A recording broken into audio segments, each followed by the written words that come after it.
નમસ્તે મિત્રો, રાધે રાધે, જય શ્રી કૃષ્ણ મિત્રો. કેમ છો? મજામાં? તો મજામાં જશો. તો ચાલો એક નવી વાર્તા સાંભળીએ. સવારનો સમય હતો. લગ્નની અવરજવર પછી ધીમે ધીમે બધા મહેમાનો પોતાના ઘરે પાછા ફરવાની તૈયારી કરી રહ્યા હતા. નવપરણી દુલ્હન અંજલિ હજુ પણ તેના લગ્નના ઉત્સાહમાં હતી. બીજી બાજુ તેનો પતિ સાગર એક અલગ રૂમમાં બેસીને લગ્નના ખર્ચની ગણતરી કરી રહ્યો હતો. તેના કપાળ પર ચિંતાની રેખાઓ હતી. આટલા મોટા આયોજનને પરિવાર પર આર્થિક દબાણ નાખ્યું હતું અને હવે તેને વધુ સંતુલિત કરવાનું હતું. આ દરમિયાન સાગરની માતા સુધાબેન તેમની વહુના માતા પિતાના ઘરેથી આવેલી વસ્તુઓ સરખી મૂકવામાં વ્યસ્ત હતા. જોકે સુધાબેન અને સાગરે લગ્નમાં દહેજ લેવાનો સ્પષ્ટ ઇનકાર કરી દીધો હતો. સંબંધ નક્કી થયા પછી તરત જ સુધાબેને અંજલિના માતા પિતાને કહ્યું હતું કે અમારા ઘરમાં કોઈ પણ વસ્તુની કમી નથી. સાગર સારું કમાય છે અને સારી નોકરી પણ કરે છે. અમે દહેજ લેવા કે આપવામાં બિલકુલ પક્ષમાં નથી. પણ આટલા બધા ઇનકાર છતાં કોઈના પરિવારે દિલ ખોલીને દહેજ મોકલ્યું હતું. અંજલિ મોડી ઉઠી. લગ્નનો થાક અને મીઠા સપના તેના ચહેરા પર સ્પષ્ટ દેખાઈ રહ્યા હતા. તે પલંગ પરથી ઊભી થઈ અને સીધી બાથરૂમમાં ગઈ. પણ થોડી વાર પછી તે ચીડમાં બહાર આવી અને સાગરને જોરથી બોલાવ્યું. સાગર થોડી વાર અહીં આવતો. સાગર પોતાનું કામ છોડીને અંજલિ પાસે ગયો. સાગર, આ શું છે? બાથરૂમમાં ગીઝર પણ નથી. હવે હું કેવી રીતે સ્નાન કરું? અંજલિ, ગીઝર ન હોય તો શું થયું? હું મમ્મીને કહીશ, તે તપેલીમાં પાણી ગરમ કરાવી દેશે. સાગરની વાત સાંભળીને અંજલિએ ભ્રમ ઊંચી કરીને, ખરેખર શું તમે તપેલીમાં પાણી ગરમ કરશો? આ કેવી મજાક છે? સાગર, મારા પિયરમાં 4 બાથરૂમ છે અને દરેક બાથરૂમમાં ગીઝર લાગેલા છે. જો મને ખબર હો કે અહીં ગીઝર પણ નથી તો મેં પપ્પાને કહ્યું હો. જ્યારે તેમને મને દહેજમાં આટલું બધું આપ્યું છે તો ગીઝર પણ મોકલી દેતા. અંજલિની વાત સાંભળીને સાગરનો ચહેરો ઉતરી ગયો. તે થોડી ક્ષણો માટે મૌન રહ્યો. તેના મૌનમાં ખચખચાટ, મૂંઝવણ બંને હતા. પછી તેને સંયમિત સ્વરમાં જવાબ આવ્યો. અંજલિ, હું જલ્દી ગીઝર લગાવી દઈશ. તું આવી રીતે ચિંતા ન કર.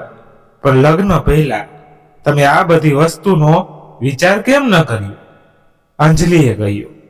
સાગર કંઈ કહેવા જતો હતો પણ પછી સાગરની માતા સુધાબેન તેમની વહુની વાત સાંભળીને રૂમમાં આવ્યા. સુધાબેને પરિસ્થિતિ સંભાળી અને કહ્યું, અરે વહુ, ચિંતા ના કર. બસ થોડા સમયની વાત છે.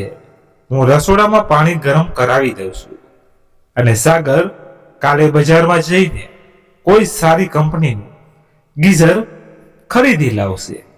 મારી વહુને કોઈ તકલીફ ન પડવી જોઈએ. આટલું કહીને સુધાબેન ત્યાંથી ચાલ્યા ગયા. સુધાબેનની વાત સાંભળીને અંજલિ થોડી શાંત થઈ ગઈ. પણ તેની આંખોમાં થોડી નાખુશી હજુ દેવણ દેખાઈ રહી હતી. સાંજે અંજલિ તેની બહેનપણી રચના સાથે ફોન પર વાત કરી રહી હતી. રચનાએ કહ્યું, અંજલિ, તારા લગ્નનું ફંક્શન અદ્ભુત હતું. આટલું અદ્ભુત વ્યવસ્થા, આટલી ભવ્ય સજાવટ અને તારો તો લહેંગો, બધું એટલું સારું હતું કે અમે તેની પ્રસન્નતા કરતા પોતાને રોકી શક્યા નહીં. તારા મમ્મી પપ્પાએ દિલ ખોલીને ખર્ચ કર્યો હતો. તો અંજલિએ હસતા હસતા કહ્યું, અરે તને ખબર છે, મમ્મી પપ્પાએ કહ્યું હતું કે તેઓ તેમની દીકરીના લગ્ન એવી રીતે કરશે કે આખા શહેરમાં તેની ચર્ચા થશે. તે મારી ગાડી જોઈ, બિલકુલ નવું મોડલ છે. લહેંગાથી લઈને ઘરેણા સુધી બધું સ્પેશિયલ હતું. બંને બહેનપણી હસી હસીને વાતો કરી રહી હતી. ત્યારે અંજલિની નણંદ પ્રિયાએ દરવાજો ખખડાવ્યો. ભાભી, પડોશમાંથી કેટલીક સ્ત્રીઓ તમને મળવા આવી છે. તેઓ તમને મળવા ખૂબ જ ઉત્સુક છે. જલ્દી તૈયાર થઈને આવી જાઓ. અંજલિએ ફોન કટ કર્યો અને ઝડપથી તેના કપડામાંથી તેની સૌથી સુંદર સાડી કાઢી. સાડી પહેરીને હળવો મેકઅપ કર્યો. બહાર આવતાની સાથે જ બધાની નજર તેના પર અટકી ગઈ. વિસ્તારની સ્ત્રીઓ તેની સુંદરતાના વખાણ કરવા લાગી. એકે કહ્યું, માનવું પડશે, સુધા, વહુ તો એકદમ ચાંદનો ટુકડો લાવી છે. પછી બીજી સ્ત્રીએ હસીને કહ્યું, આ ગુલાબી રંગની સાડી વહુ પર ખૂબ જ સુંદર લાગે છે. સુધા, આ પણ તારી પસંદ છે. ત્યારે સુધાબેને કંઈક બોલે તે પહેલા જ અંજલિ ઉત્સાહિત સ્વરે બોલી, અરે ના આંટી, આવી સાડીઓ ખરીદવી આ લોકોના હાથમાં નથી. આ મારી દહેજની સાડી છે. તમને ખબર છે, મેં તે અમદાવાદના સૌથી મોટા શોરૂમમાંથી ખરીદી છે. આ તેની સૌથી સુંદર સાડી હતી. મમ્મીએ ખાસ મારા માટે પસંદ કરી હતી. મેં તે પૂરા 25,000 રૂપિયામાં ખરીદી છે. ખરેખર વહુ, તારા માતા પિતાની પસંદગી અદ્ભુત છે. પડોશની સ્ત્રીએ કહ્યું, હા આંટી, મારા માતા પિતાએ હંમેશા મારી પસંદગીનું ધ્યાન રાખ્યું છે. મારા બધા ડ્રેસ અને સાડીઓની કિંમત 20,000 રૂપિયાથી ઉપર છે. અને ઘરેણા વિશે તો પૂછો જ નહીં. મારા પિયર તરફથી પૂરા 50 તોલા સોનાના દાગીના છે. તેમને મને જે કાર આપી છે તે પણ મારી ફેવરેટ બ્રાન્ડની છે. આ સાંભળીને પડોશની સ્ત્રીઓ એકબીજા સામે જોવા લાગી. સુધા, વહુએ તો ઘર દહેજથી ભરી દીધું છે. પડોશની સ્ત્રીએ કહ્યું. અંજલિના ચહેરા પર ગર્વ અને ખુશી સ્પષ્ટ દેખાતી હતી. પણ નજીકમાં ઉભેલા સુધાબેન આ બધું શાંતિથી સાંભળી રહ્યા હતા. તેમના ચહેરા પર થોડી અસહજતા દેખાય, પણ તેમને તેને છુપાવવાનો પ્રયાસ કર્યો. પછી સુધાબેને ઊંડો શ્વાસ લીધો અને ધીમા અવાજે કહ્યું, વહુ, આ બધી વાતો પછી પણ થઈ શકે છે. હવે ચાલો આપણે બધા બેસીને ચા પીએ. અંજલિએ તેમની વાત પર ધ્યાન આપ્યું નહીં અને પોતાની વાત ચાલુ રાખી. સુધાબેન ચૂપચાપ ચા બનાવવા રસોડામાં ગયા. જ્યારે સાગર ઘરે પાછો ફર્યો ત્યારે તેને અંજલિની પડોશની સ્ત્રીઓથી ઘેરાયેલી જોઈ. સાગરે અંજલિની બધી વાતો સાંભળી લીધી હતી. તેને અંજલિ પર બહુ ગુસ્સો આવી રહ્યો હતો, પણ પોતાના ગુસ્સા પર કાબુ રાખીને તેને અંજલિ સાથે એકલા વાત કરવાનું નક્કી કર્યું. જ્યારે બધી સ્ત્રીઓ ચાલી ગઈ ત્યારે તેને અંજલિને ધીમેથી કહ્યું, અંજલિ, તું બધાની સામે શું બકવાસ બોલી રહી હતી? તો અંજલિએ થોડા ગુસ્સા સાથે કહ્યું, શું વાત છે સાગર, શું હું કંઈ ખોટું કહી રહી હતી? મેં તો બસ સાચું કહ્યું છે. ત્યારે સાગરે કહ્યું, પણ તારે આ રીતે જતાવવાની જરૂર ન હતી. તને પણ ખબર છે કે અમે દહેજ લેવાની સ્પષ્ટ ના પાડી દીધી હતી. ત્યારે અંજલિએ ગુસ્સામાં કહ્યું, પણ મારા માતા પિતાએ મને આટલું એટલું બધું આપ્યું છે તો હું કેમ ના કહું? તારા મમ્મી પોતે પણ મને કહે છે કે મારી મમ્મી પપ્પાએ મને દહેજમાં ઘણું બધું આપ્યું છે. ત્યારે સાગરે સમજાવતા કહ્યું, આ મમ્મીએ કદાચ આ કહ્યું હશે, પણ એનો અર્થ એ નથી કે તું બધે જાય અને આ જ વાતનું પુનરાવર્તન કરે. પણ આટલું બધું સમજાવ્યા પછી પણ અંજલિએ સાગરની વાતને સંપૂર્ણપણે અવગણી અને મોબાઈલ જોવામાં વ્યસ્ત થઈ ગઈ. દિવસો આમ જ પસાર થવા લાગ્યા. અંજલિ ઘણીવાર વાતચીતમાં પોતાના દહેજનો ઉલ્લેખ કરતી, જેના કારણે ઘરના બાકીના સભ્યો બહારના લોકો સામે અસહજતા અનુભવવા લાગ્યા. સાગર અને અંજલિ વચ્ચે આ મુદ્દે એક બે વાર દલીલ પણ થઈ હતી. એક દિવસ અંજલિ આ વાત પર ગુસ્સે થઈ ગઈ. સુધાબેનને ખબર હતી કે તે બંને વચ્ચે કડવાશ કેમ હતી. એક દિવસ સુધાબેને તેમને વહુને સમજાવ્યું, હું જાણું છું કે તું તારા પિયરમાં ખૂબ જ આરામ અને સુવિધાઓમાં રહી છે.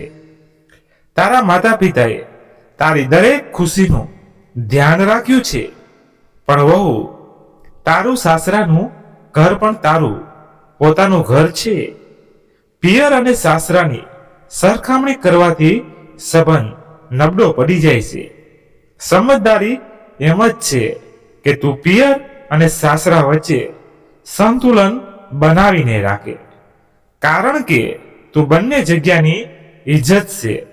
હું ફક્ત એટલું જ ઈચ્છું છું કે તું અને સાગર સાથે મળીને એક મજબૂત સંબંધનો પાયો નાખો. પણ અંજલિએ તેમની વાતો એક કાનથી સાંભળી અને બીજા કાનથી કાઢી નાખી. સાગર અને અંજલિના લગ્નને થોડાક જ દિવસો થયા હતા ત્યારે સાગરની બહેન પ્રિયા માટે પણ એક સારા પરિવાર તરફથી લગ્નનો પ્રસ્તાવ આવ્યો. છોકરાનું નામ અંકિત હતું. તે તેના પિતાનો વ્યવસાય સંભાળી રહ્યો હતો અને સારું કમાઈ રહ્યો હતો. પરિવારમાં પણ બધું બરાબર હતું. તેથી શુભ મુહૂર્ત જોઈને પ્રિયા અને અંકિતની એક સારી હોટલમાં સગાઈ કરી દીધી. પરિવારમાં બધા ખુશ હતા. એક દિવસ સુધાબેને સાગરને કહ્યું, દીકરા, પ્રિયાના સાસુએ ફોન કર્યો હતો. તે મને લગ્ન વિશે વાત કરવા ઘરે આવવાનું કહી રહ્યા હતા. તો સાગરે કહ્યું, ઠીક છે મમ્મી, આમાં શું વાંધો છે? ત્યારે સુધાબેને કહ્યું, પણ દીકરા, તારા લગ્નને માંડ 1 મહિનો થયો છે. મોંઘવારી એટલી વધી ગઈ છે કે આપણે કંઈ ના કરતા કરતા લગ્નમાં ઘણા પૈસા ખર્ચાઈ ગયા હતા. હવે પ્રિયાના લગ્નમાં તેનાથી પણ વધુ ખર્ચ થશે. તો હું વિચારી રહી હતી કે જો હજુ 6 મહિના રોકાઈ જઈએ તો આના પર. સાગરે કહ્યું, ના મમ્મી, ચિંતા કરવાની કોઈ વાત નથી. મારી પાસે એટલી બધી બચત છે કે લગ્ન સારી રીતે ગોઠવાઈ જશે. તમે કાલે તેમને ફોન કરીને બોલાવી લો. આ બાબતમાં વિલંબ કરવાનો કોઈ ફાયદો નથી. બધું સારું થઈ જશે. ચિંતા ન કરો. છોકરાનો પરિવાર આજે સાંજે આવવાનો હતો. તેથી સુધાબેને પોતાની નોકરાણીને કહ્યું, કવિતા, આજે આખું ઘર સારી રીતે સાફ કરી દેજે. એના પછી જ ફ્લોર સાફ કરજે. ઠીક છે મેડમ, કવિતાએ કહ્યું અને પોતાનું કામ શરૂ કર્યું. સાગર પણ તે સમયે નજીકમાં બેઠો હતો અને કોઈ મહત્વપૂર્ણ કોલ પણ હતો, પણ વ્યસ્ત હતો. કવિતાને ફર્નિચર સાફ કરતી જોઈને અંજલિ તરત જ ત્યાં આવી અને બોલી, અરે રે રે, આવા ગંદા કપડાના કારણે મારું મોંઘું ફર્નિચર બધું ગંદુ થઈ જશે. તને એટલી પણ ખબર નથી પડતી. ફર્નિચર સાફ કરવા માટે સ્પ્રે ક્લીનરનો ઉપયોગ કર. ઓછામાં ઓછું મમ્મીજી તો જોઈ શકતા હતા કે આટલું મોંઘું ફર્નિચર કેવી રીતે સાફ થાય છે. આટલું કહીને અંજલિ તેના રૂમમાંથી સફાઈ સ્પ્રે લાવી અને ટેબલ પર રાખી કહ્યું, આનાથી સાફ કર, તને બિલકુલ સમજ નથી. નોકરાણીએ સ્પ્રે ઉપાડ્યો જ હતો કે તેનો પગ લપસી ગયો અને તે ટેબલની ધાર સાથે અથડાઈ. આ જોઈને કવિતાને વાગ્યું તો નથી. તે પૂછવાને બદલે અંજલિ તેના પર ગુસ્સે થઈ ગઈ. શું તું બરાબર કામ પણ નથી કરી શકતી? તને વસ્તુઓ તોડવાનું નહીં પણ સાફ કરવાનું કહેવામાં આવ્યું છે. તને એ પણ ખબર છે કે આ બધા ફર્નિચરની કિંમત 4 લાખ રૂપિયા છે. યોગ્ય રીતે સાફ કર. જો તું કંઈ તોડીશ તો હું તારો પગાર કાપી લઈશ. અને આમ પણ તારો પગાર કાપવાથી શું થશે? જો તું તારું આખું જીવન ખર્ચી નાખીશ તો પણ તું આ ખર્ચની ભરપાઈ નહીં કરી શકે. કવિતા ત્યાં ઊભી માથું હલાવતી હતી. થોડી ગભરાયેલી દેખાતી હતી. તેની આંખોમાં અપમાન અને દુઃખની પીડા સ્પષ્ટ દેખાતી હતી. તે જ સમયે સુધાબેન ત્યાં આવ્યા. અરે શું થયું વહુ? તેમણે પૂછ્યું. ત્યારે કવિતા ધીમેથી બોલી, મેડમ, મારો પગ લપસી ગયો હતો એટલે ટેબલ સાથે અથડાઈ ગઈ. ત્યારે અંજલિએ ગુસ્સામાં કહ્યું, મારા દહેજનું કાચનું ટેબલ તૂટી ગયું હોત અને મોટું નુકસાન થયું હોત. આ સાંભળીને સુધાબેને કવિતા તરફ જોયું અને પ્રેમથી કહ્યું, અરે કવિતા, તને વાગ્યું તો નથી? ચાલ પહેલા થોડો આરામ કરી લે, થોડું પાણી પી લે અને સારું લાગે ત્યારે કામ કરજે. ત્યારે કવિતાએ ખચકાટ સાથે કહ્યું, હું ઠીક છું માજી, હું હમણાં જ સફાઈ પૂરી કરી દઉં છું. આટલું કહીને કવિતાએ બધું સાફ કરવાનું શરૂ કર્યું. જ્યારે તે રૂમ સાફ કરવા અંદર ગઈ ત્યારે સાગરે કહ્યું, અંજલિ, આખરે તને શું થઈ ગયું છે? તે કેમ બિચારી છોકરીને આટલી બધી વાતો સંભળાવી દીધી? આખો દિવસ તો તે ઘરકામ કરે છે. તો અંજલિએ કહ્યું, આ તો શું થઈ ગયું? તે જેટલા કામ કરે છે તેને તેના માટે પૈસા મળે છે. કોઈ મફતમાં નથી કરતી. નોકરોના કામ પર નજર રાખવી પડે છે, નહીં તો તેઓ મનમાની કરીને જે ઈચ્છે તે કરે છે. તમને ખબર પણ છે, જો ફર્નિચર યોગ્ય રીતે સાફ કરવામાં ન આવે તો તે ખૂબ જ જૂનું દેખાવા લાગે છે. પણ તમને આ બધાની શું ખબર? તમારા ઘરમાં પહેલા આવું ફર્નિચર ક્યાં હતું? તમારા ઘરમાં શું તમારા ખાનદાનમાં કોઈની પાસે આટલું બધું મોંઘું ફર્નિચર ન હોય? અંજલિ કંઈ પણ બોલતા પહેલા વિચાર કર. તને ખબર પણ છે તું શું બોલી રહી છે? વસ્તુઓ માણસો માટે છે, માણસો વસ્તુઓ માટે નહીં. મારી પાસે લાખોનું ફર્નિચર છે. મારા માતા પિતા એ મને ખૂબ જ પ્રેમથી આ આપ્યું છે. શું હું આટલું પણ ન કહી શકું? પણ અંજલિ, વાત કરવાની એક રીત હોય છે. કામ કરતા લોકોનો આદર કરવો એ આપણી ફરજ છે. જો તેઓ આપણા માટે કામ કરે છે તો આપણે તેમના આત્મસન્માનનું ધ્યાન રાખવું જોઈએ. ત્યારે અંજલિ ગુસ્સામાં બોલી, હે ભગવાન, જે જુઓ તે લેક્ચર આપવામાં લાગેલું છે. આટલું કહીને અંજલિ આંખો ફેરવતી તેના રૂમમાં ગઈ. સાંજનો સમય હતો અને છોકરાના પરિવારના આવવાનો સમય નજીક હતો. પ્રિયા તેના રૂમમાં તૈયાર થઈ રહી હતી. તેણીએ હળવા રંગના ડ્રેસ પહેર્યો હતો અને માથા પર દુપટ્ટો રાખ્યો હતો. તેની સાદગીમાં એક અનોખું આકર્ષણ હતું. એટલામાં જ અંજલિ રૂમમાં પ્રવેશી. પ્રિયા તે આ શું પહેર્યું છે? અંજલિએ થોડા આશ્ચર્ય સાથે પૂછ્યું. ત્યારે પ્રિયાએ હસતા હસતા કહ્યું, ભાભી, મમ્મીએ મને આ ડ્રેસ આપ્યો છે. મને તે ખૂબ ગમે છે અને મને તેમાં કમ્ફર્ટેબલ લાગે છે. ત્યારે અંજલિએ માથું હલાવ્યું અને કહ્યું, અરે પ્રિયા, આ ડ્રેસ સારો છે, પણ આજે તારા માટે ખૂબ જ ખાસ દિવસ છે. છોકરાનો પરિવાર પહેલીવાર આવી રહ્યો છે અને તું સૌથી સુંદર અને મોડર્ન દેખાવી જોઈએ.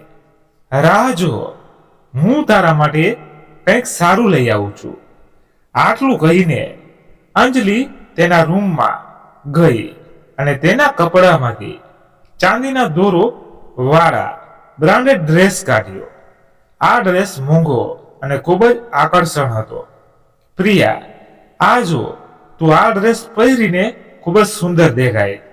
મેં આ ખાસ કરીને એક ફંક્શન માટે ખરીદ્યો હતો. તે બ્રાન્ડેડ છે અને તેનું ફિનિશિંગ અદ્ભુત છે. જ્યારે તું આ પહેરીને બહાર આવીશ ત્યારે બધાની નજર તારા પર રહેશે. પ્રિયાએ અંજલિની વાત માની લીધી અને તેનો ડ્રેસ પહેરી લીધો. જ્યારે તે તૈયાર થઈને પાછી આવી ત્યારે અંજલિએ ખુશીથી કહ્યું, જો મેં તને કહ્યું હતું ને કે આ સૂટ તારા પર ખૂબ જ સારો દેખાશે. હવે ચાલ, મહેમાનો આવવાનો સમય થઈ ગયો છે. અંકિત તેની માતા કાશ્મીરા બેન સાથે આવ્યો. બેને બંનેનું ઉષ્માભર્યું સ્વાગત કર્યું. તેમને ડ્રોઈંગ રૂમમાં બેસાડ્યા. પ્રિયા રૂમમાં પ્રવેશી અને કાશ્મીરી બહેનના પગે લાગી. તેને આશીર્વાદ આપતા તેના થનારી સાસુએ કહ્યું, વાહ પ્રિયા, તું ખૂબ જ સુંદર લાગે છે. તારી સુંદરતાની કોઈ સરખામણી નથી. આ સાંભળીને અંજલિએ તરત જ વચ્ચે કહ્યું, જો પ્રિયા, મેં કહ્યું હતું ને કે મારો ડ્રેસ પહેરી લે, તારી પર બહુ સારું લાગશે. હવે તું વખાણ સાંભળતી રહેજે. ત્યારે કાશ્મીરી બેને થોડા આશ્ચર્ય સાથે કહ્યું, ઓહ, આ ડ્રેસ તારો છે અંજલિ વહુ. ત્યારે અંજલિએ ગર્વથી કહ્યું, આ મેં તેને ખાસ ડિઝાઇન કરાવ્યું હતું. મને ખબર હતી કે તે પ્રિયા પર અદ્ભુત લાગશે. પ્રિયાએ જૂની ડિઝાઇનનો ડ્રેસ પહેર્યો હતો એટલે હું તેના માટે મારો ડ્રેસ લાવી હતી. તે મારા પિયર તરફથી છે. તારી પસંદ ખરેખર સારી છે. પ્રિયાના સાસુએ અંજલિને કહ્યું. તો અંજલિએ ખુશીથી કહ્યું, થેન્ક યુ આંટી. મારી માતાએ મને દહેજમાં આવા 50 જોડી આપ્યા છે. હું તેમની એકમાત્ર વહાલી દીકરી. જે શું આંટી, એવું કંઈ નથી જે મારી માતાએ મને દહેજમાં આપ્યું ના હોય. આટલું કહીને અંજલિ તેના ગળામાં પહેરેલ નેકલેસ ઠીક કરવા લાગી. ત્યારે કાશ્મીરી બેન તેને તરફથી જોતા કહ્યું, ઓહ વાહ, તારા ગળાનો હાર ખૂબ જ સુંદર લાગે છે. શું આ પણ? હા, નહીં તો શું આંટી, આ પણ મારા પિયર તરફથી આવ્યું છે. હીરાનો હાર છે. મેં ખાસ કરીને ઝવેરી પાસેથી મારી પસંદગીના ગળાના હાર ડિઝાઇન કરાવ્યા હતા. આ ઉપરાંત તેમણે મને હીરાની બુટ્ટીઓ અને 1 ડઝન નાની બંગડીઓ પણ આપી છે. આ બધું સાંભળ્યા પછી સાગર ગુસ્સાથી અંજલિ તરફ જોવા લાગ્યો, પણ અંજલિ પોતાની વાતોમાં મગ્ન હતી. પછી સુધાબેને પરિસ્થિતિને કાબૂમાં લેવાનો પ્રયાસ કર્યો અને તેમને મીઠાઈ આપતા કહ્યું, અરે બહે, તમે કંઈ લીધું નહીં? આ મીઠાઈ લો ને. ત્યારે અંકિતે હસતા હસતા પ્રિયા તરફ જોયું અને કહ્યું, ડ્રેસ ગમે તે હોય, તમારી સાદગી એ જ તમારી સૌથી મોટી સુંદરતા છે. આ સાંભળીને પ્રિયા હસી પડી. ચાનો કાર્યક્રમ શરૂ થઈ ગયો હતો. કાશ્મીરી બેને ચાનો પહેલો ઘૂંટડો લીધો અને હોલમાં નજર ફેરવી. દિવાલો પરના સુંદર ચિત્રો, ડિઝાઇનર શોપીસ અને વૈભવી ફર્નિચર જોઈને તેમને આશ્ચર્યથી કહ્યું, સુધાબેન, તમારા ઘરની સજાવટ ખરેખર અદ્ભુત છે. બધું ખૂબ જ સુંદર અને વ્યવસ્થિત લાગે છે. તમે આ સજાવટનું સામાન ક્યાંથી લીધું? સુધાબેને સ્મિત સાથે જવાબ આપવા માટે મોં ખોલ્યું જ હતું કે અંજલિ વચ્ચે બોલી પડી, આંટી, તમે જે જોઈ રહ્યા છો તે બધું મારું દહેજમાં આવેલું છે. ખરેખર મારા મમ્મી પપ્પાએ ખૂબ જ મોંઘું અને બ્રાન્ડેડ વસ્તુઓ ખરીદી હતી. અમારે ત્યાં છોકરીઓને દહેજમાં બધું ભરી ભરીને આપવામાં આવે છે. આ બધું ફર્નિચર, કાચના શોપીસ, આ કટલરી સેટ પણ મારા પિયરથી આવ્યા છે. કાશ્મીરી બેને અંજલિના જવાબ પર માથું હલાવ્યું અને કહ્યું, હા, બિલકુલ સાચું કહે છે તું. અંજલિ માતા પિતા પોતાની દીકરીને ગમે તેટલું આપે તે હંમેશા ઓછું લાગે છે. દરેક વ્યક્તિ પોતાની દીકરીઓને પોતાના હેસિયત કરતા વધુ આપે છે. ત્યારે અંજલિએ કહ્યું, હા આંટી, મારા માતા પિતાએ પણ મારા લગ્નમાં કોઈ કસર છોડી નથી. હકીકતમાં મારી માતા હંમેશા કહેતી હતી કે લગ્નમાં આપેલું સામાન છોકરીઓનું સન્માન વધારે છે. ત્યારે કાશ્મીર બેને સુધાબેન તરફ જોઈને કહ્યું, સુધાબેન, તમે કંઈ પણ કહ્યા વગર ઘણું બધું મળી ગયું. ખરેખર તમે ખૂબ જ નસીબદાર છો કે તમને આટલી સારી વહુ મળી. કે કાશ્મીરી બેનની આ વાત સાંભળીને સુધાબેનનો ચહેરો ફીકો પડી ગયો. તેઓ સ્મિત કરતા પોતાને શાંત કરવાનો પ્રયાસ કરતા હતા, પણ તેઓ અંદરથી ઉદાસ હતા. પછી તેમણે કહ્યું, આમ તો અમારા જોડે ભગવાને આપેલું બધું જ છે, એટલા માટે અમે ક્યારેય દહેજ લેવાના પક્ષમાં ન હતા. અમે માનીએ છીએ કે આપણી પાસે જે કંઈ છે તેનાથી આપણે સન્માનજનક જીવન જીવી શકીએ છીએ. તો પણ વહુના પિયરવાળાએ સુધાબેને બોલવાનું પૂરું પણ ન કર્યું હતું ત્યારે અંજલિ વચ્ચે જ બોલી પડી, અરે આંટી, આ બધી કહેવાની વાતો છે. અંદરથી દરેક વ્યક્તિ ઈચ્છે છે કે વહુ દહેજમાં ઘણું બધું સામાન લાવે. તમે જ કહો, દહેજમાં આટલું બધું મળે ત્યારે કોને ન ગમે? અંજલિએ ગર્વથી પોતાની વાત ચાલુ રાખતા કહ્યું, એટલે જ મેં મારા મમ્મી પપ્પાને પહેલેથી જ કહી દીધું હતું કે મને દહેજમાં એક લક્ઝરી કાર જોઈએ છે. અને જુઓ, તેમને મારા માટે એક શાનદાર બ્રાન્ડની કાર ખરીદી છે. તે બહાર પાર્ક કરેલી છે.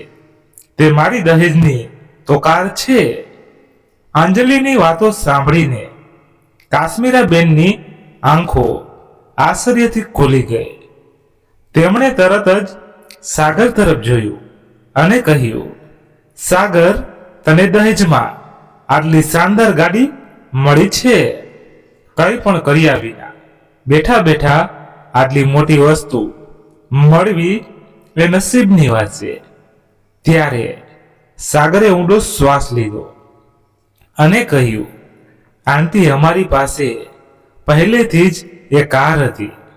મારી જરૂરિયાતો ફક્ત તેનાથી જ પૂરી થઈ જતી હતી. પણ અંજલિએ ફરીથી સાગરની વાત કાપતા કહ્યું, આંટી, ગાડી તો હતી, પણ તે એટલી જૂની હતી કે તેમાં બેસવાનું મન જ ના થાય. હવે સાગર મારા પિયરમાંથી આપેલી નવી કારમાં ઓફિસે જાય છે. સાગર, જે અત્યાર સુધી શાંતિથી અંજલિની વાત સાંભળી રહ્યો હતો, તે હવે પોતાનો ગુસ્સો દબાવી શક્યો નહીં. અંજલિ, જરા 2 મિનિટ માટે મારી સાથે આવતો, સાગરે કહ્યું અને અંજલિ તેની પાછળ ગઈ. સાગરનો ચહેરો ગુસ્સા અને ચીડથી ઉકળી રહ્યો હતો. રૂમમાં પહોંચતાની સાથે તેણે દરવાજો બંધ કરી દીધો અને ઊંડો શ્વાસ લઈને અંજલિ સામે જોઈ. અંજલિ, આ બધું શું હતું? બહાર શું બોલતી હતી? ક્યારે અને શું વાત કરવી એ તને સમજાતું નથી. સાગરે ઊંચા અવાજે કહ્યું. અંજલિ, જે અત્યાર સુધી બેફિકર દેખાતી હતી, પલંગ પર બેસતા કહ્યું, મેં એવું તો શું કહી દીધું કે તને આટલો બધો ગુસ્સો આવી ગયો? સાચું તો કહ્યું છે. ખરેખર, સાગરે ગુસ્સામાં કહ્યું, તને લાગે છે કે બધાની સામે દહેજ વિશે વાત કરવી યોગ્ય હતી? તારી વાતોથી મમ્મી કેટલી શરમ અનુભવતી હતી તે તને નથી દેખાતું? અરે, આમાં શરમાવાની શું વાત હતી? મેં તો જે હતું એ સાચું કહ્યું. મેં શું જૂઠું કહ્યું? અને આમ પણ મારા મમ્મી પપ્પાએ મને દહેજ આપ્યું છે, તો આમાં છુપાવવાની શું વાત છે? સાગરે ઊંડો શ્વાસ લીધો અને કહ્યું, અંજલિ, મેં તારા પરિવારના સભ્યોને સ્પષ્ટ કહ્યું હતું કે અમને કંઈ નથી જોઈતું, તો પણ તેમની મરજીથી આપ્યું. પરંતુ એનો મતલબ એ નથી કે તું દર વખતે તારી શાન દેખાડવાનું સાધન બનાવી લે. લગ્ન પછી જ્યારે તે આ ઘરને અપનાવ્યું છે, તો કમસે કમ તારી વાતો અને હરકતથી અમારું અપમાન તો ન કર. ત્યારે અંજલિએ ગુસ્સામાં કહ્યું, સાગર, તું હંમેશા મને કેમ દોષ આપે છે? હું બસ એ જ કહું છું જે સાચું છે. જો સત્ય કહેવું તારા માટે આટલી મોટી સમસ્યા છે, તો તારે મને પહેલા કહેવું જોઈતું હતું. આ સાંભળીને સાગર કંઈ પણ બોલ્યા વગર રૂમમાંથી બહાર નીકળી ગયો.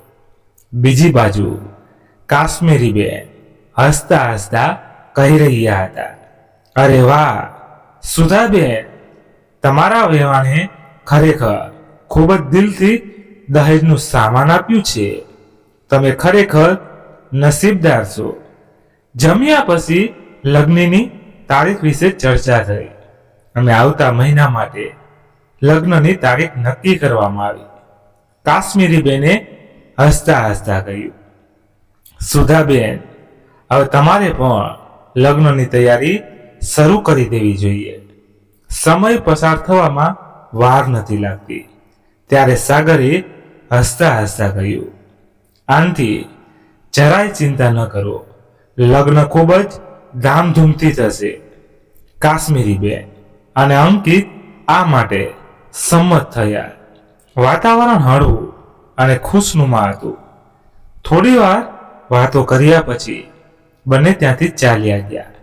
સુધાબેને પણ રાહતનો શ્વાસ લીધો અને સાગરને કહ્યું, દીકરા, આપણે જલ્દી લગ્નની તૈયારીઓ શરૂ કરવી પડશે. આપણી પાસે બહુ ઓછા દિવસો બાકી છે. તો સાગરે કહ્યું, માં, ચિંતા ન કરો, હું કાલે બેંકમાંથી પૈસા ઉપાડી લઈશ. બધું સમયસર થઈ જશે. પરંતુ 2 દિવસ પણ થયા ન હતા કે અચાનક કાશ્મીરી બેનનો ફોન આવ્યો. તેમના અવાજમાં થોડી ગંભીરતા હતી. સુધાબેન, મારે તમારી જોડે જરૂરી વાત કરવી છે. સુધાબેન થોડા આશ્ચર્યચકિત થયા અને કહ્યું, અરે બહેન, શું થયું? ફોન પર જ કહી દો. કાશ્મીરી બેને થોભીને કહ્યું, ના ના, આ વાત ફોન પર ના કહી શકાય. આપણે સામે સામે બેસીને વાત કરવી પડશે. તમે અહીં આવી જજો. સુધાબેન થોડા ચિંતિત થઈ ગયા. તેમણે તરત જ કહ્યું, ઠીક છે બહેન, અમે કાલે આવીને તમારા ઘરે મળીશું. બીજા દિવસે સવારે સાગર અને સુધાબેન પ્રિયાના ભાવિ સાસરિયાના ઘરે પહોંચ્યા. કાશ્મીરી બેને તેમનું સ્વાગત કર્યું અને અંકિત પણ ત્યાં જ હાજર હતો. બધા ડ્રોઈંગ રૂમમાં બેઠા ચા પીતા પછી કાશ્મીરી બેને વાતચીત શરૂ કરી. જો સુધાબેન, અમને પ્રિયા ખૂબ ગમે છે. તે ખરેખર ખૂબ જ સંસ્કારી અને સમજદાર છોકરી છે. પણ કાશ્મીરી બેન થોડી વાર માટે અટકી ગયા. ત્યારે સુધાબેને ચિંતા દીધી. પણ શું ભય, બધું તો બરાબર ચાલી રહ્યું હતું. કોઈ સમસ્યા છે? ત્યારે કાશ્મીરા બેને થોડી અસહજ થઈને કહ્યું, સમસ્યા તો કોઈ નથી, પણ કેટલીક બાબતો એવી છે જે પહેલાથી સ્પષ્ટ કરી દેવામાં આવે તો વધુ સારું રહેશે. ડ્રોઈંગ રૂમમાં એક વિચિત્ર શાંતિ હતી. કાશ્મીરા બેને ચાની ચૂસકી લીધી અને થંભી સ્વરમાં કહ્યું, જુઓ સુધાબેન, ખરેખર હું તમને લગ્નમાં આપવામાં આવતા દહેજ વિશે વાત કરવામાં માંગુ છું. આ સાંભળીને સુધાબેન અને સાગર આશ્ચર્યચકિત થઈ ગયા. સાગરે પોતાનો ગુસ્સો છુપાવીને તેની માતા તરફ જોયું, પણ ચૂપ રહ્યો. ત્યારે કાશ્મીરા બેને હસતા હસતા કહ્યું, અરે સુધાબેન, આ વાતને આટલી ગંભીરતાથી ન લો. જુઓ, અમારી કોઈ ખાસ માંગણીઓ નથી, પણ હું વિચારી રહી છું કે લગ્ન માટે જે સામાન મોકલવામાં આવશે તે બ્રાન્ડેડ અને સારો હોવો જોઈએ. છેવટે આ બધું પ્રિયા માટે જ છે. ત્યારે સુધાબેને થોડી અસ્વસ્થતા સાથે કહ્યું, હા, અમે પ્રિયા માટે અમારા તરફથી બધું સારું જ આપીશું. તો કાશ્મીરાબેને વાત આગળ વધારી અને કહ્યું, જુઓ, અમે ફર્નિચર અમારી પસંદગી અનુસાર ખરીદશું. આ માટે તમારે 5 લાખ રૂપિયા અલગથી આપવા પડશે. છેવટે આપણી દીકરીના નવા ઘરને સારી રીતે સજાવવું એ આપણી ફરજ છે. આ સાંભળીને સુધાબેનનો ચહેરો ફીકો પડી ગયો, પણ તે કંઈ બોલે તે પહેલા કાશ્મીરાબેને વાત આગળ વધારી અને હા, કાશ્મીરાબેને હસતા હસતા કહ્યું, જ્યારે તમે તમારી વહુ પાસેથી આટલું સારું દહેજ લીધું છે તો તમારી દીકરી પ્રિયાને પણ કંઈક આપવાનું બને છે. ઘરેણા અને કપડાં તો તમે આપશો, પણ અમારા સગાઓ માટે બ્રાન્ડેડ કપડાં હોવા જોઈએ. આખરે અમારી ઇજ્જતનો સવાલ છે. આ સાંભળીને સુધાબેનના હાથ ધ્રુજવા લાગ્યા. ત્યારે સાગરે ઊંડો શ્વાસ લીધો અને કહ્યું, આંટી, અમે ક્યારેય આવું કંઈ વિચાર્યું ન હતું. અમે હંમેશા દહેજની વિરુદ્ધ રહ્યા છીએ.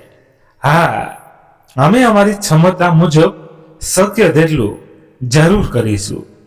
ત્યારે કાશ્મીરી બેને સાગરની વાત અવગણી અને કહ્યું, દીકરા, પણ આ એક પરંપરા છે. સમાજમાં માન સન્માન જાળવવા માટે આ બધું કરવું પડે છે. હું નથી ઈચ્છતી કે પ્રિયા લગ્ન પછી તેના પિયર વિશે કોઈ કંઈક કહે. કાશ્મીરાબેનની માંગણીઓ સાંભળીને સુધાબેન થોભ્યા અને કહ્યું, પણ બહેન, આના પહેલા તો તમે ક્યારેય દહેજ વિશે વાત નથી કરી. બધું બરાબર નક્કી હતું, તો પછી આ વાતો અચાનક કેમ આવી રહી છે? ત્યારે કાશ્મીરાબેને ચહેરા પર નકલી સ્મિત સાથે કહ્યું, અરે સુધાબેન, દહેજની વાત તો લગ્ન સમયે જ થાય છે. અને આમ પણ તમારો દીકરો સાગર સારું કમાય છે. જો તે તેની બહેનને યોગ્ય રીતે વિદાય કરશે તો અમે પણ ગર્વથી અમારા સંબંધીઓને બતાવી શકીશું કે અમારી વહુના પિયરવાળાઓએ અમને ઘણું બધું આપ્યું છે. ત્યારે સુધાબેને મૂંઝવણમાં કહ્યું, પણ બહેન, હવે અમારી પાસે એટલો સમય નથી કે અમે આટલી બધી વસ્તુઓની ગોઠવણી કરી શકીએ. લગ્નને હવે ફક્ત 1 મહિનો બાકી છે. ત્યારે કાશ્મીરી બેને હસતા હસતા કહ્યું, જવાબ આપ્યો, અરે બહેન, 1 મહિનો પૂરતો છે. આજકાલ બધું રેડીમેડ મળે છે. ફર્નિચરથી લઈને ઘરેણા સુધી બજારમાં બધું જ ઉપલબ્ધ છે. તમે બસ તૈયારી કરો. અને હા, અમારા દીકરા અંકિતની ખાસ માંગ છે કે દહેજમાં આપવામાં આવતી કાર તેની પસંદગીની હોવી જોઈએ. તેને કોઈ મોટી લક્ઝરી કાર પસંદ કરી છે. સુધાબેન કાર વિશે સાંભળીને આશ્ચર્યચકિત થઈ ગયા. કાર તેમના મોંમાંથી અચાનક નીકળી ગયો.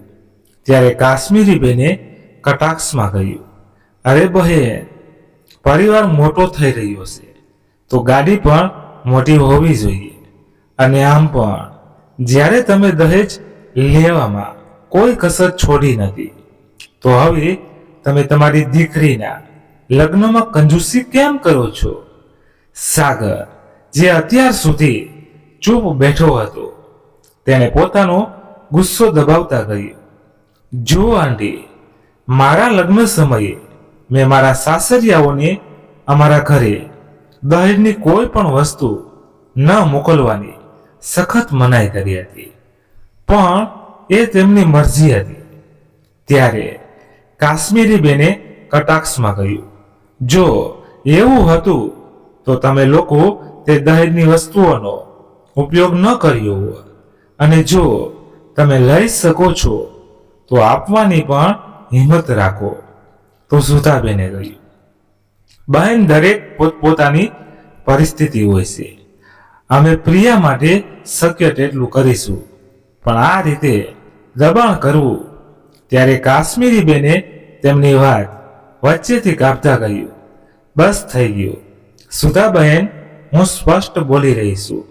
જો તમે અમારી માંગણી મુજબ દહેજની વ્યવસ્થા કરી શકો છો તો આ સંબંધ આગળ વધશે, નહીંતર આ સંબંધ અમારા તરફથી સમાપ્ત થઈ જશે.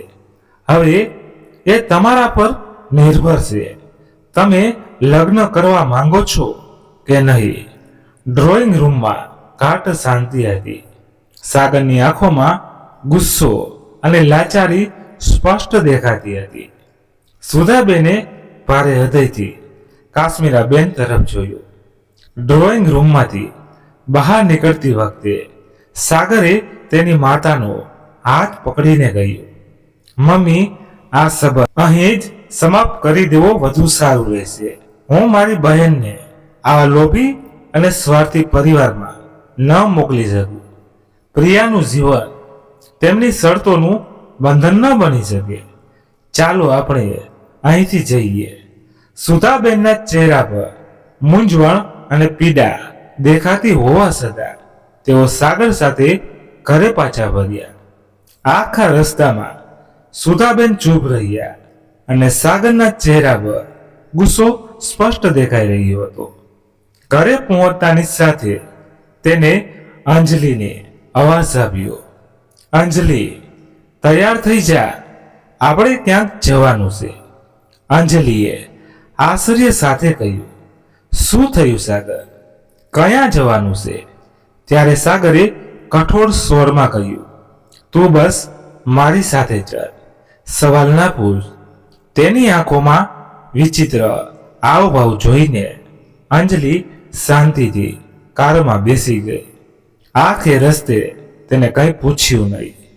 થોડી વાર પછી જ્યારે કાર અંજલિના પિયર સામે આવી ત્યારે તે ચોંકી ગઈ. ગાડીમાંથી ઉતરતી વખતે સાગરે કહ્યું, અંજલિ, આપણો સંબંધ અહીં પૂરો થાય છે. હવે તારે અહીંથી તારા પિયર પાછા જતા રહેવું જોઈએ.